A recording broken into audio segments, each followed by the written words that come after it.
नमस्कार दोस्तों, कैसे हैं आप सब। आज मैं आपके साथ हार में जीत की कहानी शेयर करने जा रही हूँ।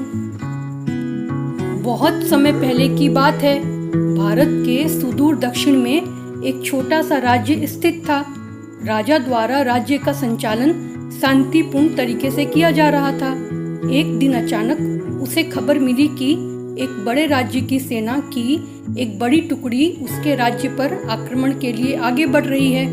वह घबरा गया क्योंकि उसके पास उतना सैन्य बल नहीं था जो उतनी बड़ी सेना का सामना कर सके।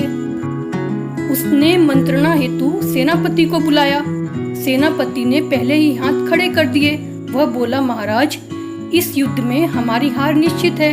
इतनी बड़ी सेना के सामने हमारी सेना टिक नहीं पाएगी, इसलिए इस युद्ध को लड़ने का कोई औचित्य नहीं है।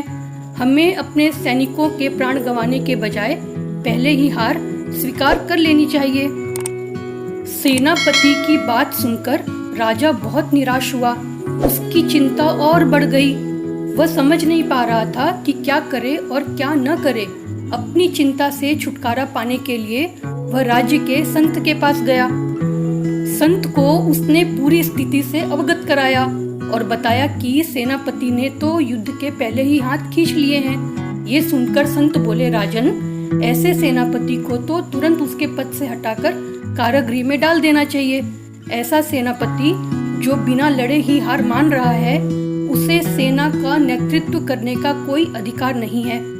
किंतु गुरुवर, यदि मैंने उसे कारागृह में डाल दिया तो सेना का नेतृत्व कौन करेगा? राजा चिंतित होकर बोले, तुम्हारी सेना का नेतृत्व मैं करूंगा। संत बोले। राजा सोच में पड़ गया कि संत युद्ध कैसे लड़ेंगे। उन्होंने तो कभी कोई युद्ध नहीं किया है, किंतु कोई विकल्प न देख उसने संत की बात मान ली और उन्हें अपनी सेना का सेनापति बना दिया।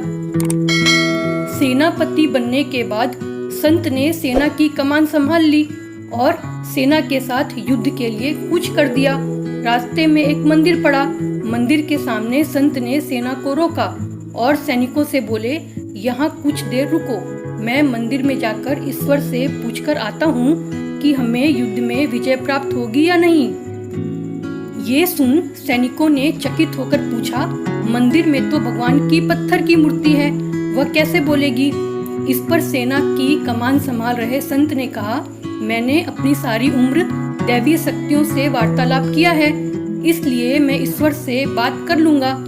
तुम लोग यहीं रुककर मेरी प्रतीक्षा करो। यह कहकर संत मंदिर में चले गए। कुछ देर बाद जब वे वापस लौटे तो सैनिकों ने पूछा, ईश्वर ने क्या कहा? संत ने उत्तर दिया, ईश्वर ने कहा कि यदि रात में इस मंदिर में प्रकाश दिखाई पड़े तो हमारी विजय निश्चित है। पूरी सेना रात होने की प्रतीक्षा करने लगी। रात हुई तो मंदिर में उन्हें प्रकाश दिखाई पड़ा। ये देख सेना खुशी से झूम उठी। उन्हें विश्वास हो गया कि अब वे युद्ध जीत लेंगे।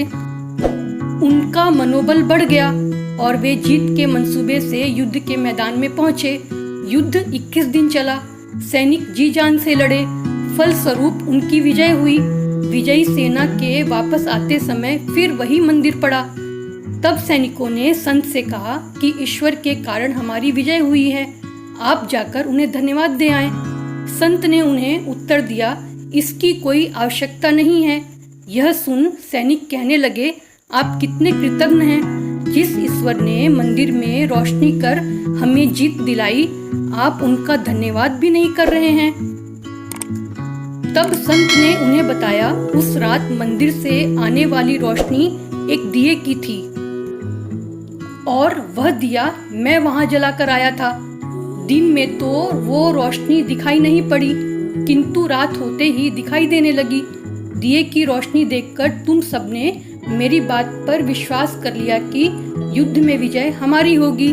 इस तरह तुम सबका मनोबल बढ़ गया और तुम जीत के विश्वास के साथ युद्ध के मैदान में गए और असंभव लगने वाली विजय तुमने प्राप्त की।